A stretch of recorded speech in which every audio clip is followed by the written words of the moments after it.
জাহান্নামের বর্ণনা দেওয়ার পরে 7 নম্বর জাহান্নামের বর্ণনা দিবেন। তখন আল্লাহর নবী রাহমাতুল লিল আলামিনের সামনে জিবরাইল অফ হয়ে গেছেন, আর কিছু বলেন না। আল্লাহর নবী বিশ্ব নবী রাহমাতুল লিল আলামিন ডাকতে বললেন, জিবরাইল রে 6টা জাহান্নামের বর্ণনা দিলে 7 নম্বর জাহান্নামের বর্ণনা কেন দিলে না? এমনি আল্লাহর নবীকে জবাব দেয়, নবী গো 6টা জাহান্নামের বর্ণনা দিয়েছি, 7টা জাহান্নামের বর্ণনা যদি দেই তাহলে আপনি নবী বেহুশ হইয়া জমিনে পড়ে যাবেন। এই জন্য 7 নম্বর জাহান্নামের বর্ণনা দিব না। আল্লাহর নবী রাহমাতুল লিল আলামিন বারবার রিকোয়েস্ট করেন, জিবরাইল রে 7 নম্বর জাহান্নামের বর্ণনা দেও নাই। যখন ওই বর্ণনা দিয়েছেন সাথে সাথে নবীজি জমিনে পড়ে গেছেন, নবীনে পড়ে গেছেন। এইভাবে যখন বেহুশ হয়ে গেলেন, বেহুশ হওয়ার পরে যখন হুঁশ ফিরে আসবে তখন আমরা উম্মতের জন্য আল্লাহুম্মা উম্মতি আল্লাহুম্মা উম্মতি আল্লাহুম্মা উম্মতি এইভাবে কান্না শুরু করে দিয়েছেন, কান্না শুরু করে দিয়েছেন। উম্মতি উম্মতি বলে কান্না করে একদিন না 2 দিন না 3 দিন পর্যন্ত কোনো সাহাবীদের সাথে কথা বলেন না। সাহাবীরা পাগল পার হয়ে গেছে, বেহুশ হয়ে গেছে। সব সাহাবীরা আল্লাহর নবী বিশ্ব নবী রাহমাতুল লিল আলামিনের দরজার সামনে গিয়ে বলে, ইয়া রাসূলুল্লাহ ইয়া হাবিবাল্লাহ, আল্লাহর নবী গো কেন আপনি কান্না করেন? আপনার কান্না বরদাস্ত করতে পারে না, আপনাকে কে কষ্ট দিয়েছে একটু শুনান না, একটু শোনান। এখনো তো আমরা গো আপনার পক্ষে তাদের প্রতিশোধ গ্রহণ করতে পারবো। আল্লাহর নবী কোনো কথা বললেন না। সালমান ফারসি রাদিয়াল্লাহু তাআলা দৌড় দিয়ে ফাতেমার বাড়িতে গেলেন।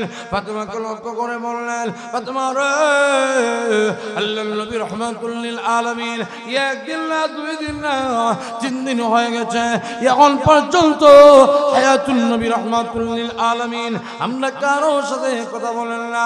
ফাতেমা রে আমার মনে হয় তুমি যদি আল্লাহর নবী বিশ্ব নবী রাহমাতুল লিল আলামিনের দরজার সামনে চলে যাও তাহলে তোমাকে ফিরিয়ে দিবেন না। এমনি ফাতেমা রেশমের একটা ওড়না মাথার মধ্যে নিয়ে আল্লাহর নবীর রওজা শরীফের সামনে যেয়ে বলে, ও আব্বা আব্বা গো আমি তো ওমর নাই, আবু বকর নাই, আমি আলী নাই, আপনার দরজা থেকে সরে যাব। আব্বা বলো না কে আপনাকে কি বলেছে?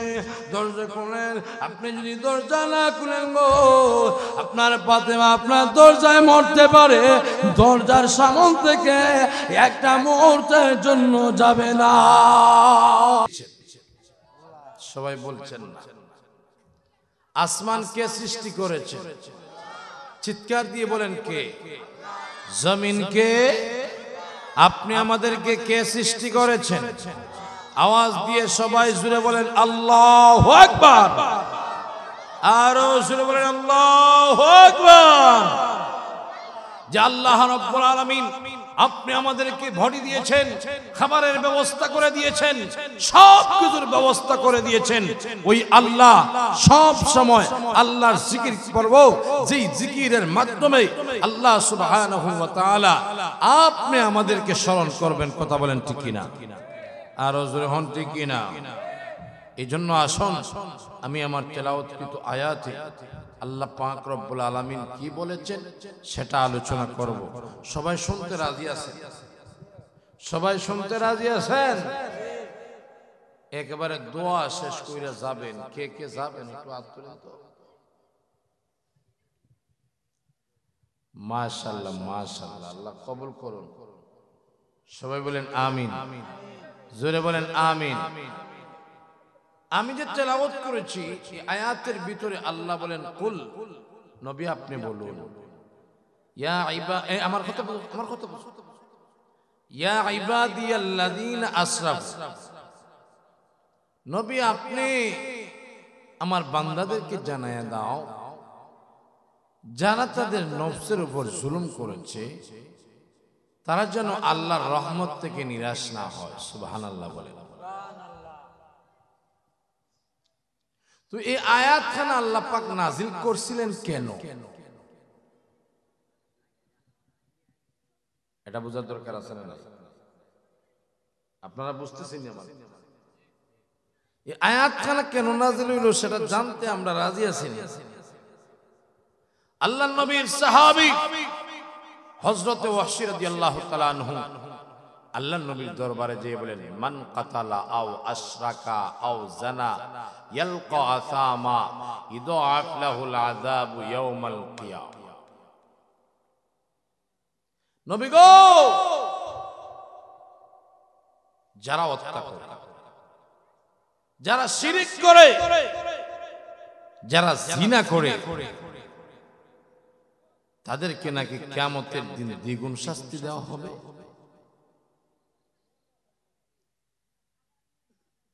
নবী গো, আমি তো এই কাজ করে ফেলেছি।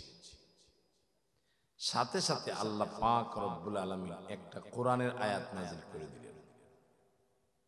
সুবহানাল্লাহ বলবেন, সুবহানাল্লাহ, আরো জোরে কোন সুবহানাল্লাহ।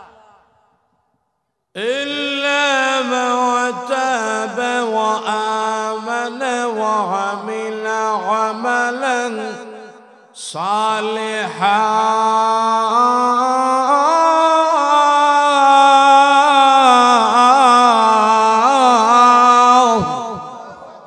আরো জোরে বলেন।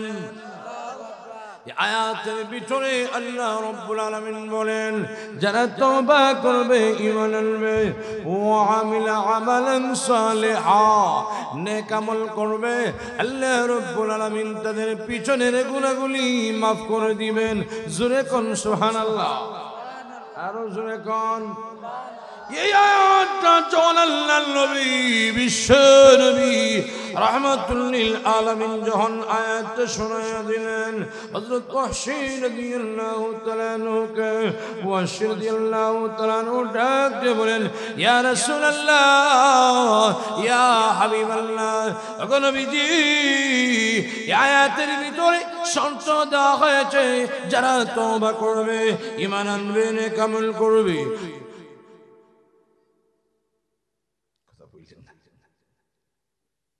সমস্যা হয়ে যায়। যারা তওবা করবে, ঈমান আনবে, নেক আমল করবে, আল্লাহ জিন্দেগির গুনাহ maaf করে দিবেন। সুবহানাল্লাহ, আর জোরে কোন সুবহানাল্লাহ। এরপরে আল্লাহর একটা আয়াত নাযিল করে দিলেন। সুবহানাল্লাহ, আস্তে বলেন, মহিলারা শুনবো। সুবহানাল্লাহ, মহিলারা শুনবো, আস্তে বলেন। সুবহানাল্লাহ, আস্তে আস্তে বলেন, আরো জোরে, জোরে বলো, আরো জোরে, নারে তাকবীর। তোমাদের আওয়াজ আর আমার আওয়াজ, 4টা 5টা প্রোগ্রাম কইরো, আওয়াজ আল্লাহর রহমতে বরকত দেয়। তো এরপরে আরেকটা আয়াত নাযিল করে। কি আয়াত?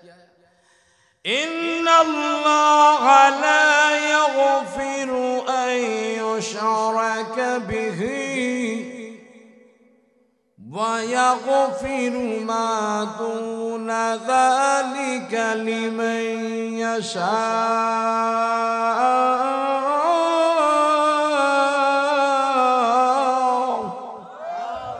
আরো জোরে বলেন।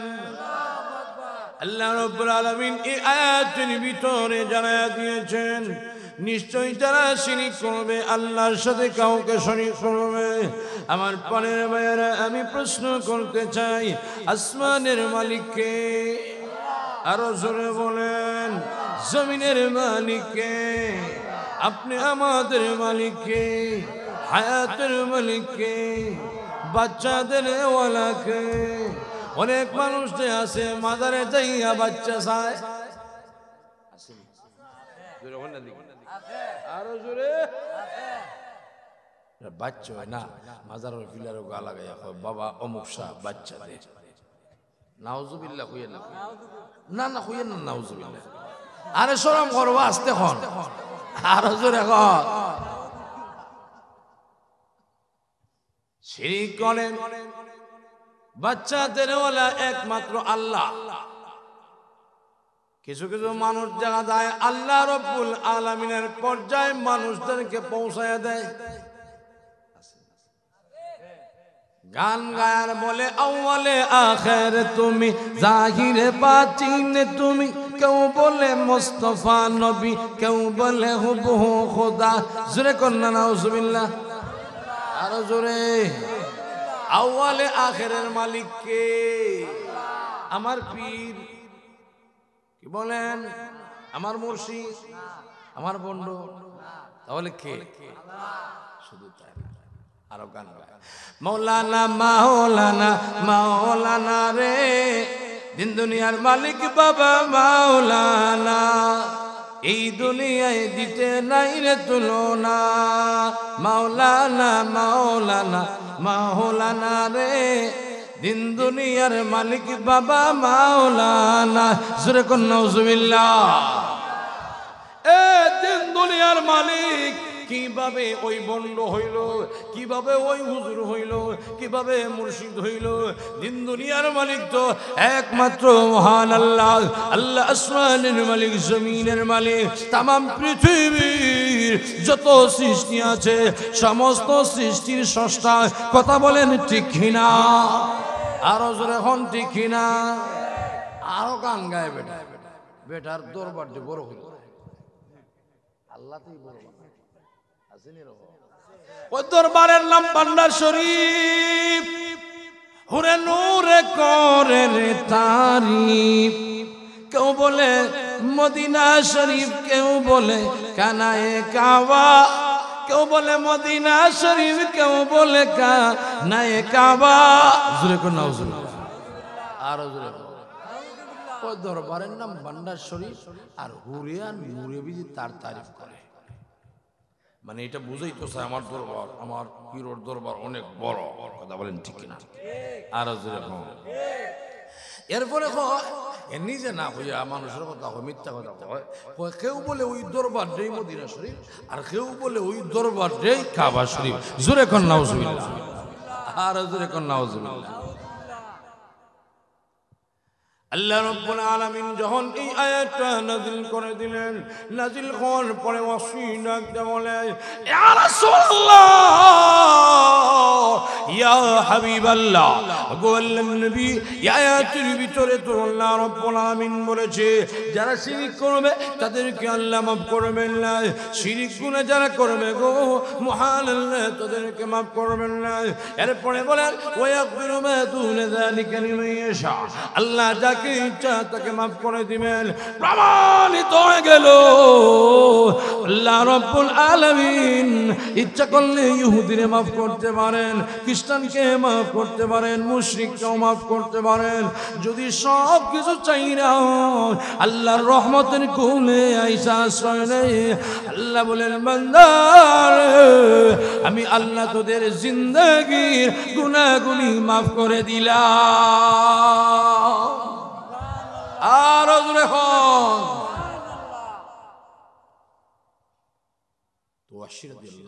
ডাক দে বলেন এই আয়াতের ভিতরে তো আছে, প্রথম অংশে আছে যারা শিরক করবে তাদেরকে আল্লাহ মাফ করবেন না। আর এই কথা কইন না, আর যাকে ইচ্ছা তাকে মাফ করবে। এখানে তো আমি অশির কথা বলা হয় নাই। সুবহানাল্লাহ, সুবহানাল্লাহ। সাথে সাথে আল্লাহ তেলাওয়াতকৃত আয়াত নাযিল করে দিলেন, قل يا عبادي الذين أسرفوا على أنفسهم لا تقنطوا من رحمة الله।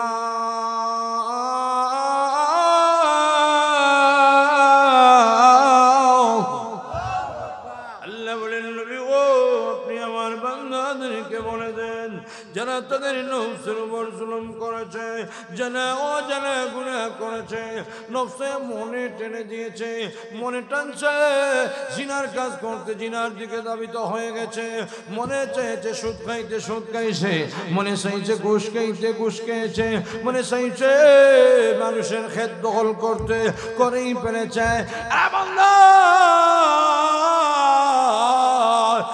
তারপরেও যদি আমি আল্লাহ রব্বুল আলামিনের কাছে জিন্দগির গুনার বোঝা নিয়ে হাজির হয়ে যান আর চোখের পানি ছেড়ে ছেড়ে কান্না করুন, বান্দা রে তোর চোখের পানি নাকের ডগায় আসার আগে আগে আমি আল্লাহ তোদের জিন্দগির গুনাহগুলি মাফ করে দেই।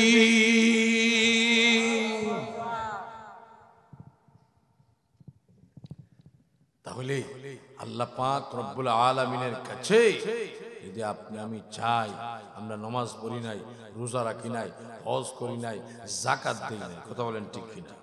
অনেক মানুষ আছে রমজান শরীফ ডাইলর বড় খাওয়া ছাড়া কোনো গতি নেই, আছে না? একবারে কয় হুজুর রমজান শরীফ আসলে কিন্তু রোজা রাখতে পারি না, হাসা কথা হান কইয়া লাইলাম, হাসা কথা কইয়া এরপরে কয় তো আমি ভাত খাওয়া লাগে না, তো বিড়ি না খাইলে আমার গ্যাস বাইরে যায়। তো আমি কইলাম অসুবিধা নাই, এই গ্যাসের জন্য পাম্পে যাওয়ার দরকার কি? কত সিএনজি ড্রাইভাররা পাম্পে যায়, তোমার ভিতরে যা গ্যাস আছে তুমি তো এই সিএনজি দিলে আর পাম্পে তারা যাইতো না। কেমন বুঝবক কমবক দেখেন, রমজান শরীফ কিছু খাওয়া লাগে না, তো বিড়ি না খাইলে গ্যাস বাইরে আসেনি। আল্লাহু আকবার। রমজান শরীফ এমন এলাকা আছে রমজান বলতে জানেই না। আল্লামা ওমর ফারুক রহমতুল্লাহ আলাইহি ওনার খুতবাতের মধ্যে লেখছেন যে এক এলাকা তাবলিগ জামাত বলা গেছে, যাওয়ার পরে দাওয়াত দিবে, গিয়া দেখে বাবারে বাবা রমজান শরীফ দিনের বেলায় বড় বড় ডেকসি গোশত ফুলাও কুরমা যা আছে সব আছে। এখন তারা যখন গেছে, যাওয়ার পরে এরা কয় আপনারা আইছেন কেন? অসুবিধা নাই, যেহেতু আপনারা আইছেন এতিমের মতন দাঁড়ায় রয়েছেন, আপনাদেরকেও খামানি দেব, খানি পর্যাপ্ত পরিমাণ আছে। নাউজুবিল্লাহ আর হাজরে হল্লা।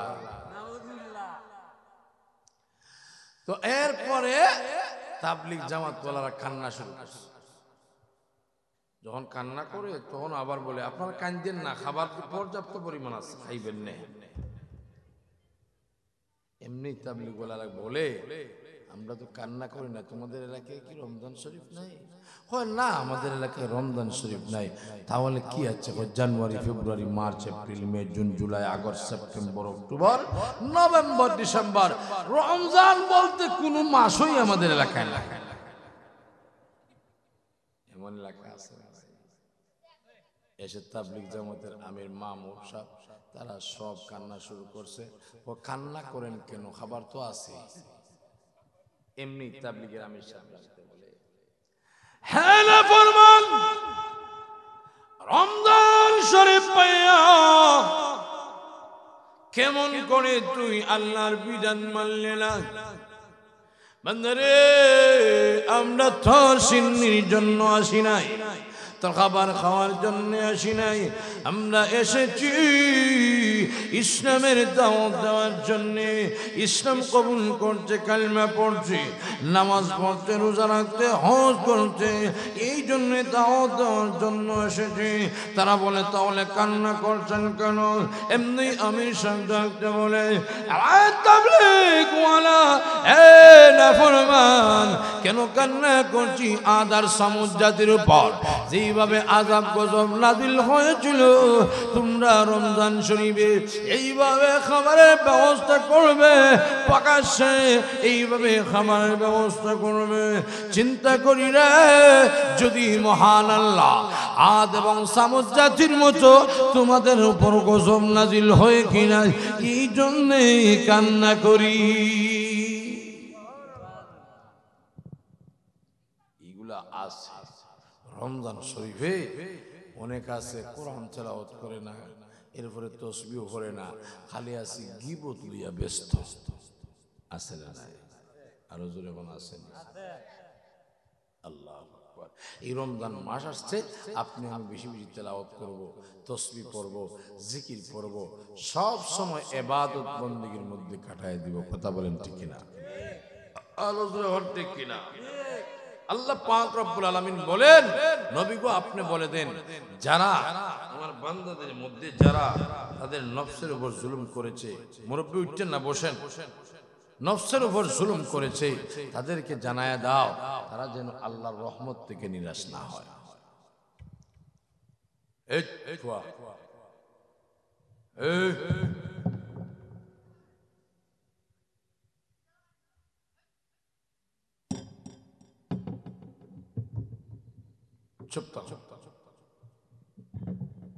এবার আসুন, ইনশাআল্লাহ শর্টকাট বয়ানই হবে, যেহেতু আমি আরেক জায়গাতে যাইতে দিব, সেখানে আড়াইটায় বয়ান।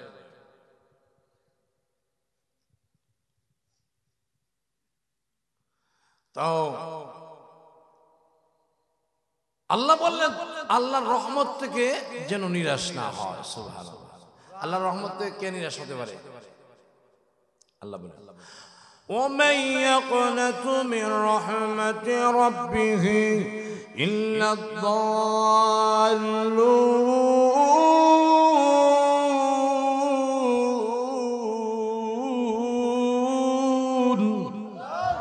আরো জোরে বলেন আল্লাহ রাব্বুল আলামিন বলেন পৃথিবীর মানুষেরা রে, কে আছে আল্লাহর রহমত থেকে নিরাশ হবে?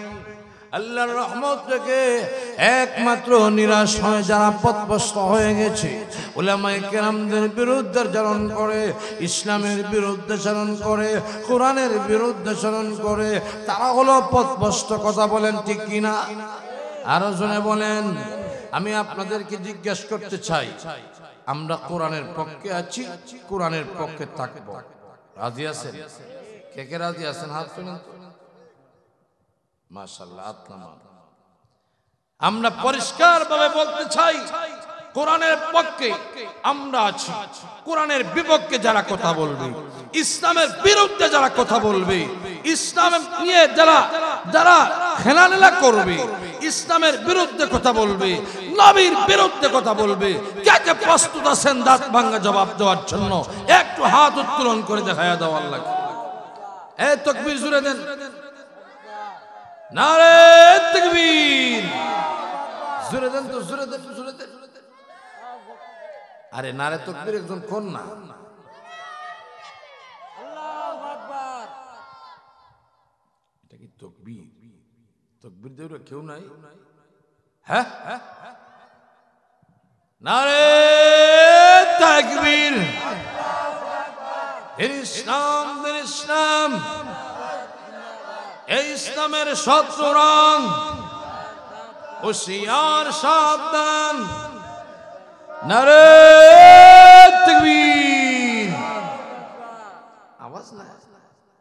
কতদিন পরে দেখবেন সুর সুট্টা বুটো দাঁড়াই আছে, সুর সুট্টা বদমাশ ঘুষখোর সুদখোর।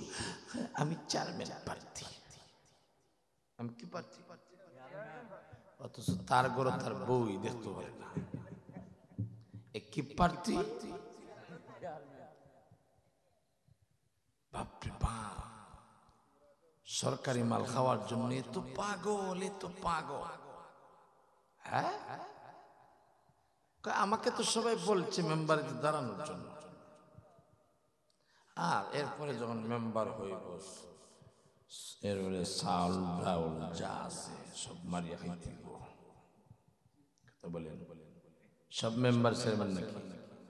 সব নেই, কিছু কিছু আছে না। বাবা ওটা নেতা হইতে পারছে না, তার গোবর ছুটে বাথরুমে দূরে লাগে আছে না। উড়াইলে সব উড়াইলে আগামী উড়াই হলাই গর নাই খানি, সালো নাই সানি। এই আগামীতে বড় নেতা হইতো। গত 2 দিন আগে আমার সামনে একজনে কি সুন্দর আর একজনকে বয় দেখায়, ওই পুলিশে যদি ধরে আর রেবে ধরে আর্মে ধরে আমি জানি না, তবে আমার দলের পক্ষ থেকে তোমার উপর কোনো অসুবিধা হবে না, যাতে তার কাছ থেকে কিছু মাল খাইতে পারে। ভয় দেখায়, ভয় দেখায়। তো আমার তো আসলে লাঠি ছিল না সাথে, আর না ও সাইড দিয়ে খমরো বাড়িটা দিলে তার সব নেতাগিরি ছুটে যেতাম। কথা বলেন ঠিক কিনা? আরো জোরে হন। পরিষ্কার কথা, আগামীর বাংলা ইসলামের বাংলা, আগামীর বাংলা কোরআনের বাংলা, আগামীর বাংলা আলিমুল আমাদের বাংলা, আগামীর বাংলা মুসলমানের বাংলা, আগামীর বাংলা মানুষের অধিকার হাতে হাতে দেওয়ার বাংলা। কথা বলেন ঠিক কিনা? আরো জোরে হন ঠিক কিনা? সুর সুরটাই দেশ আসেনি। এবার আসুন আমার প্রাণের ফেরা, আমরা আল্লাহর দরবারে তওবা করতে হবে। জিন্দেগি বরবাদ করে দিলাম, কি বলেন ঠিক কিনা? আল্লাহ বলেন, বান্দারে আমি আল্লাহর কাছে চাও, আমাকে ডাক দাও, আমাকে ডাক দিতে দেরি হবে, তোদের জিন্দেগির গুনাহ মাফ করতে দেরি করব না। আস্তে সুবহানাল্লাহ বলেন। উদুনি আস্তাজিব লাকুম ইন্নাল্লাযীনা ইস্তাকবিরুনা আন ইবাদাতি সায়াদখুলুনা জাহান্নামা দাখিরিন।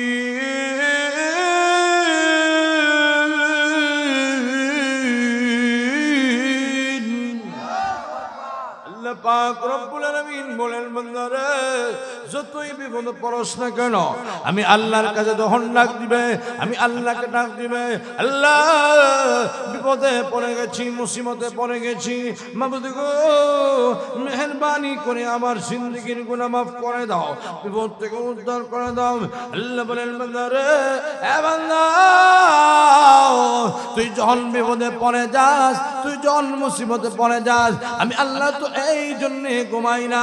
মুসিবতে পড়ার পরে, বিপদে পড়ার পরেও যদি আমি আল্লাহর কাছে বলস রে, আমি আল্লাহর কাছে ডাকতে দেরি হবে, আমি আল্লাহ তোদের ডাকে সারা দিতে একটা মুহূর্ত দেরি করব না।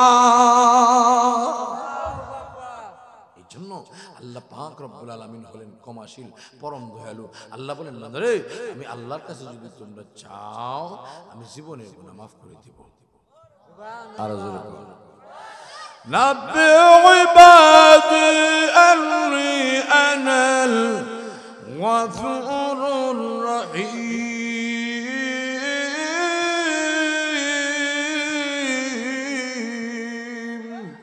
আল্লাহ বলেন, বান্দারে নবী গো আপনি আমার বান্দাদেরকে জানায়া দাও, আন্নী আনাল গফুরুর রহিম, আমি ক্ষমাশীল পরম দয়ালু।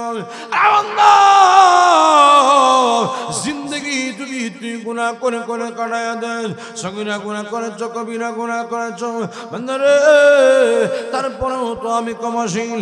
দুনিয়াতে দেখবেন কেউ যদি বিপদে পড়ে, নেতায় ডাক দেখো, আমি তো তোর সাথে আছি, তোর কোনো বিপদ নাই, তো কিছুটা শান্তি পায়।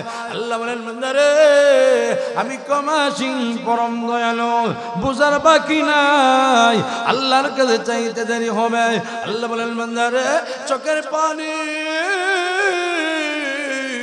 নাকের ডগায় আসার আগে আগে আমি আল্লাহ তোদের জিন্দেগির গুনাহ মাফ করে দিব।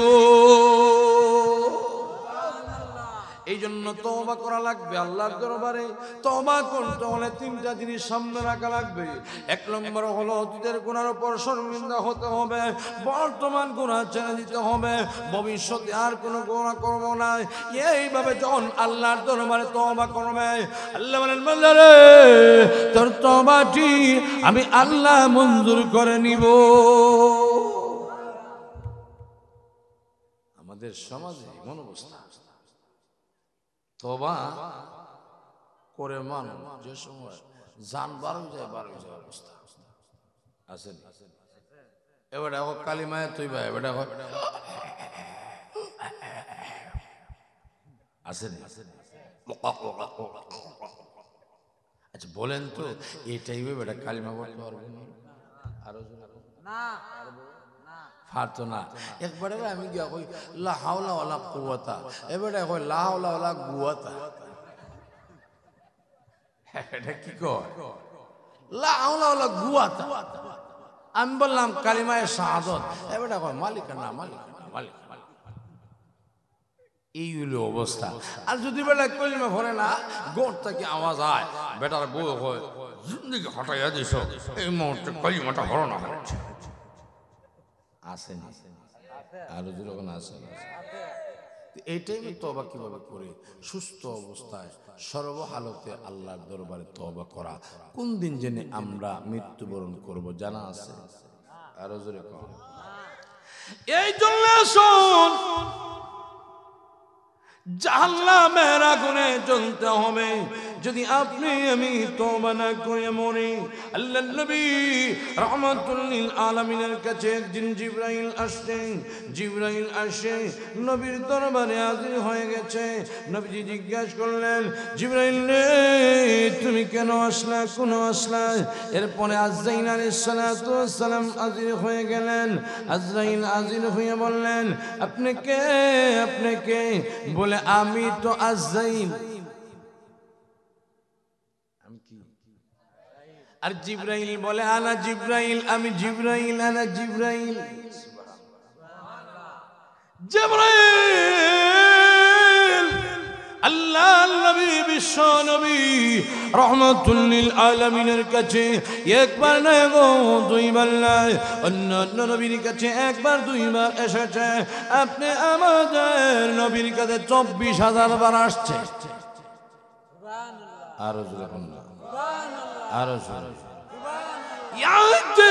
জিবরাইল আল্লাহর নবী রহমাতুল লিল আলামিনের দরবারে হাজির হয়েছে। নবীজি জিজ্ঞাসা করলেন মান আনতা, তুমি কে? মান আনতা, তুমি কে? মান আনতা, তুমি কে? এইভাবে একবার নয়, দুইবার নয়, 3বার জিজ্ঞাসা করলেন তুমি কে? তোমাকে চিনি না। এমনি জিবরাইল ডাকতে বলেন আনা জিবরাইল। নবী গো আমাকে আপনি চিনেন না। আল্লাহর নবী বললেন তোমাকে আমি চিনি না। এমনি জিবরাইল ডাকতে বলে ইয়া রাসূলুল্লাহ, ইয়া হাবিবাল্লাহ, আল্লাহর নবী গো অন্যদিন আপনার কাছে যখন আসি জাহান্নামের আগুন থেকে 500 বছরের দূরত্ব হইয়া আপনার দরবারে হাজির হই, আপনার দরবারে 1000 বছরের দূরত্বের রাস্তা হইয়া আপনার দরবারে হাজির হই। নবী গো আর শুধুমাত্র 500 বছরের দূরত্বের রাস্তা হইয়া জাহান্নাম থেকে 500 বছরের দূরত্বের রাস্তা হইয়া আপনার দরবারে হাজির হয়েছি। নবী গো বর্ণনা দিলেন, উত্তমা দুজনের বর্ণনা দিলেন, লেজা দুজনের বর্ণনা দিলেন, সাইয়েদ দুজনের বর্ণনা দিলেন। 6টা জাহান্নামের বর্ণনা দেওয়ার পরে 7 নম্বর জাহান্নামের বর্ণনা দিবেন। তখন আল্লাহর নবী রহমাতুল লিল আলামিনের সামনে জিবরাইল অফ হয়ে গেছেন, আর কিছু বলেন না।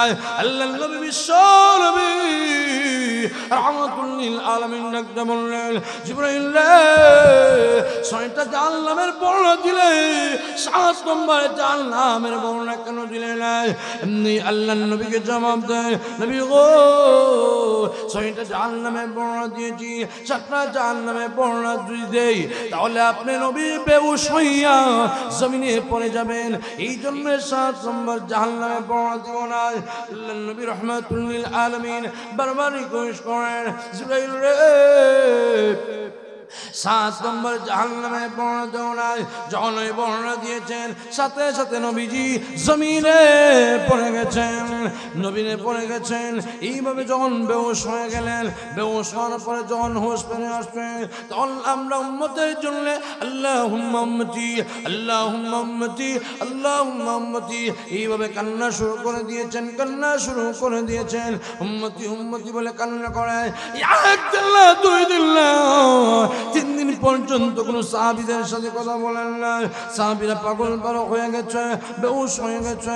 সব সাহাবীরা আল্লাহর নবী বিশ্ব নবী রহমাতুল লিল আলামিনের দরজার সামনে গিয়ে বলে ইয়া রাসূলুল্লাহ, ইয়া হাবিবাল্লাহ, আল্লাহর নবী গো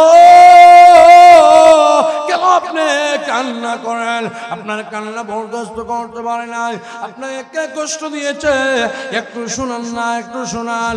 এখনো তো আমরা জিগো আপনার পক্ষে তাদের প্রতিশোধ গ্রহণ করতে পারবো।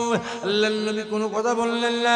সালমান ফারসি রাদিয়াল্লাহু তাআলা দৌড় দিয়ে ফাতেমার বাড়িতে গেলেন, ফাতেমাকে লক্ষ্য করে বললেন ফাতেমা রে, আল্লাহর নবী রহমাতুল লিল আলামিন একদিন না, 2 দিন না, 3 দিন হয়ে গেছে, এখন পর্যন্ত হায়াতুল নবী রহমাতুল লিল আলামিন আমরা কারো সাথে কথা বলেন না। ফাতেমা রে, আমার মনে হয় তুমি যদি আল্লাহর নবী বিশ্ব নবী রহমাতুল লিল আলামিনের দরজার সামনে চলে যাও তাহলে তোমাকে ফিরিয়ে দিবেন না। এমনি ফাতেমা রেশমের একটা ওড়না মাথার মধ্যে নিয়ে আল্লাহর নবীর রওজা শরীফের সামনে যেয়ে বলে ও আব্বা, আব্বা গো আমি তো ওমর নাই, আবু বকর নাই, আমি আলী নাই, আপনার দরজা থেকে সরে যাব। আব্বা বলো না কে আপনাকে কি বলেছে? দরজা খুলেন। আপনি যদি দরজা না খুলেন গো আপনার ফাতেমা আপনার দরজায় মরতে পারে, দরজার সামন থেকে একটা মুহূর্তের জন্য যাবে না। আরো যখন সুবহানাল্লাহ। নবীজি হুজরা শরীফের সামনে চলে গেছেন, হুজরা শরীফের সামনে যেয়ে বলেন, ও আব্বা আপনি কান্না করছেন কেন? এমনি আল্লাহর নবী ডাক দিয়ে বলেন, এ ফাতেমা, 3 দিন আগে শুনেছি আমার গুনাহগার উম্মতরা 7 নম্বর জাহান্নামে যাইব, এর কারণে আমার দরদ লাগছে আমার উম্মতরা জাহান্নামে যাইবে, এই জন্য আমি কান্না করতেছি, আল্লাহ যেন আমার উম্মতদের মাফ করে দেয়। আল্লাহু আকবার। তাহলে বোঝা গেল যারা তওবা না করে মৃত্যুবরণ করবে তারা কোন দুজখ যাবে? 7 নম্বর দুজখ। কথা বলেন ঠিক না?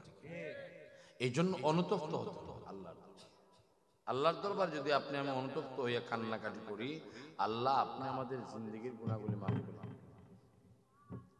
ঠিক না? এই জন্য আসুন,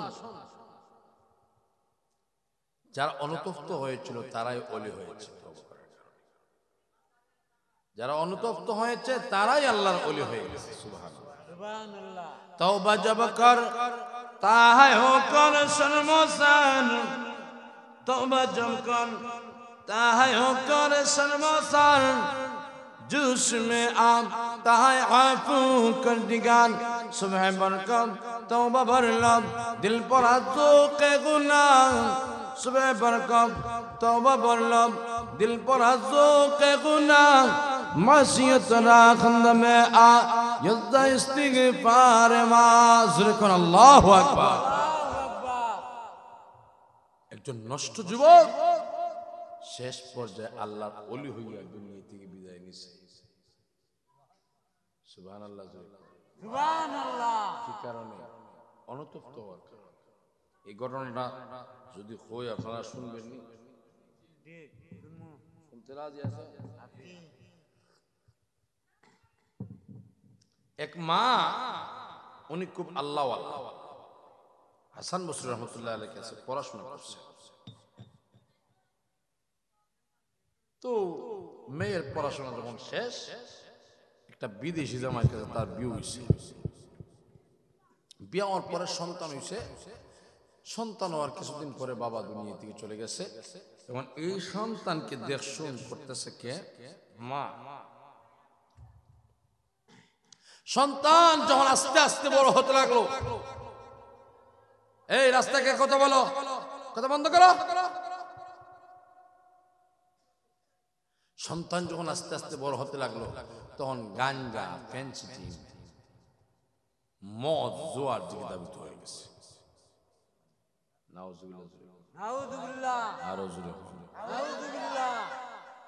মা ঘরের ভিতরে আসতে সন্তানকে বোঝায়, আবার বাহিরে যখন চলে যায় তখন বেকাটা ছেলেদের সাথে চলাফেরা করিয়া সন্তান নষ্ট হয়ে গেছে। তো একদিন হাসান বসরি রহমতুল্লাহ আলাইহির কাছে নিয়ে গেলেন, হুজুর একটু তেল ভরা দেন, পানি ভরা দেন, আমার সন্তানের জন্য একটু দোয়া করে। তো উনি বললেন ঠিক আছে দাও। তেল ভরা দিয়েছেন, পানি ভরা দিয়েছেন, শরীরে ফু দিয়েছেন, কোনো কাজে আসে। তো মা বাড়িতে আসার পরে অনেক কিছু বোঝায়, সন্তান বুঝতে রাজি না।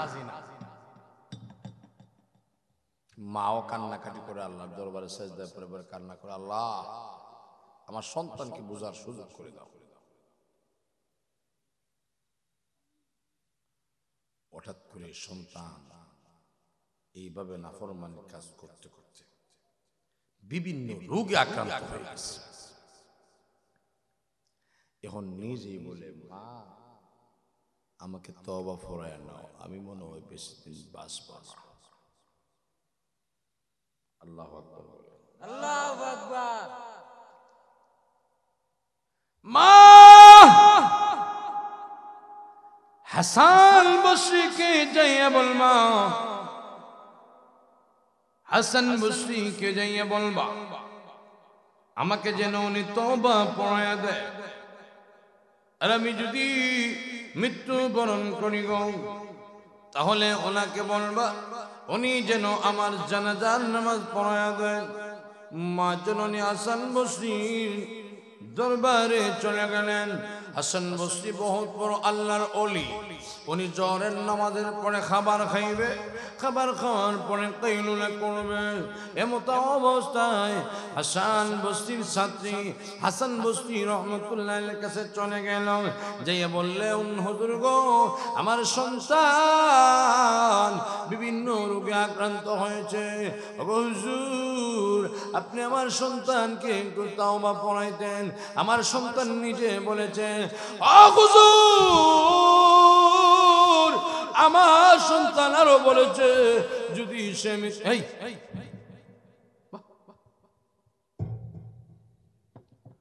আমার সন্তান যদি মৃত্যুবরণ করে গো, তাহলে যেন আপনি জানাজার নামাজ পড়াইতে পারেন। হাসান বসরি রহমাতুল্লাহ আলাইহি ডাক দিয়ে বলে, মা গো মা, তুমি চলে যাও, তোমার সন্তানকে আমি বহু কিছু করেছি, পানি পড়া দিয়েছি, তেল পড়া দিয়েছি, কোন কাজে আসে নাই। তার অন্তরে মনে হয় মহান আল্লাহ মোহর মেরে দিয়েছে, এই জন্যে আমাকে ডিস্টার্ব করবা না। আমি জ্বরের পরে খাবার খেয়ে ঘুমিয়ে থাকবো, কাইলুলা করবো, এরপরে আমার ক্লাস আছে, আমি ক্লাস করতে হবে। এইভাবে যখন বলা শুরু করলো, মা জননী, মা তো মাই, মা যখন সন্তানের জন্য কারো কাছে কিছু চায়, যদি পায়লার এতিমের মতো মা কান্না শুরু করে দেয়। হাসান বসরির কাছ থেকে চলে যাওয়ার পর মা চোখের পানি চেরে চেরে কান্না করে, ফুবাইয়া ফুবাইয়া কান্না করে। তখন সন্তানের কাছে পৌঁছিয়ে গিয়েছেন। সন্তানের কাছে যাওয়ার পর সন্তান দেখে মা জননীর চোখ থেকে পানি প্রবাহিত হওয়া শুরু হয়ে গেছে। সন্তান ডাকতে বলে, মা, মাগো, কেন আপনি কান্না করছেন, কেন কান্না করছেন? মা জননী ডাকতে বলে, বাবা রে, তোরে তো বহু বোঝানি বুঝাইলাম, পেন্সিলিনে তুই সব সময় মুক্ত, সব সময় তুই গাজা হিরণে মুক্ত। বাবা রে, তোকে না আমি বলছিলাম কোথায় এই কাজগুলো তুই করবে না, তারপরেও তুই করে ফেললে। সন্তান ডাকতে বলে, মাগো মা, তাহলে আগে খবর দাও, হাসান বসরি আমার তওবা পড়াইবে? না রে না, তোর তওবা পড়াবে না। তাহলে কি জানাজার নামাজ পড়াইবে? না, জানাজার নামাজও পড়াবে না। তাহলে কি করবে, কি করবে? এমনি মা জননী কান্না করে আর সন্তানকে বলে, বাবা রে, তোর জন্য আমার লাইফ কাটাইয়া দিলাম, আমি ইচ্ছা করলে অন্য স্বামী গ্রহণ করতে পারতাম, আমার যৌবন আছে, তারপরেও আমি অন্য স্বামী গ্রহণ করি না। রাজ সন্তান, তারপরেও আমি অন্য স্বামী গ্রহণ করি না, কারণ তোর বিড়ম্বনা হবে। বাবা রে, তোকে দেখে দেখে আমি সারাটা লাইফ কাটাইয়া দিলাম, তারপরেও তো তুই ভালো হইলে না। মাগো, আগে বলো না হাসান বসরি কি বলেছে? মা বলে, তোর তওবা পড়াইতে পারবে না, এমনকি তুই যদি মারা যাস তাহলে তোর জানাজাও পড়াইবে না। এমনি সন্তানের অন্তরে আল্লাহর ভয় চলে আসছে, নিজেকে মাটি বানায়া দিয়েছে, নিজেকে মনে করেছে আমি সবচেয়ে গুনাহগার, আমি সবচেয়ে নিকৃষ্ট। চোখের পানি চপ টপ করে পড়তেছে, টপ টপ করে পড়তেছে। কিছুক্ষণের ভিতরে সন্তান দুনিয়া থেকে বিদায় নিয়ে যাবে। এর আগে মাকে ওসিয়ত করলো, মা, ও মা, আমি যখন দুনিয়া থেকে বিদায় নিয়ে যাব, আমাকে কোনো কবরস্থানে দাফন করবে না। মা গো মা, আমাকে কোনো কবরস্থানে দাফন করবে না, আমি সবচেয়ে বড় গুনাহগার। আমাকে যদি কোনো কবরস্থানে দাফন করা হয়, কবরের যত মুর্দেগান আছে তাদের প্রত্যেকের কবরে আযাব হবে। মা গো মা, কুকুর মরলে যেইবারে লোকেরা কুকুরের গলায় রশি লাগাইয়া টানা এসা করা শুরু করে দেয়, আমাকেও যেন আমি মৃত্যু বরণের পরে আমার গলার মধ্যে রশি লাগাইয়া যেন আমার টানে টানা এসা করা হয়। মা জননী কান্না করে, চোখের পানি ছেড়ে ছেড়ে কান্না করে আর বলে, বাবা রে, কেন তুই কথাটা বললে? আমি মা সহ্য করতে পারি না। কেন বললে রে? তুই দুনিয়া থেকে বিদায় নিবে তো কুকুর যেইভাবে মরলে কুকুরকে টানাসরা করা হয় তো কিভাবে টানাসরা করতে হবে এই কথা তো আম্মা বরদাস্ত করতে পারলাম না। আমরা ডাকতে বলে মাগো ও মা, কুকুর যেভাবে মরে আমার মনটা যেন এমন হয়, কারণ আমি সবচেয়ে বড় গুনাহগার, জাহান্নাম ছাড়া আমার কোনো গতি নাই।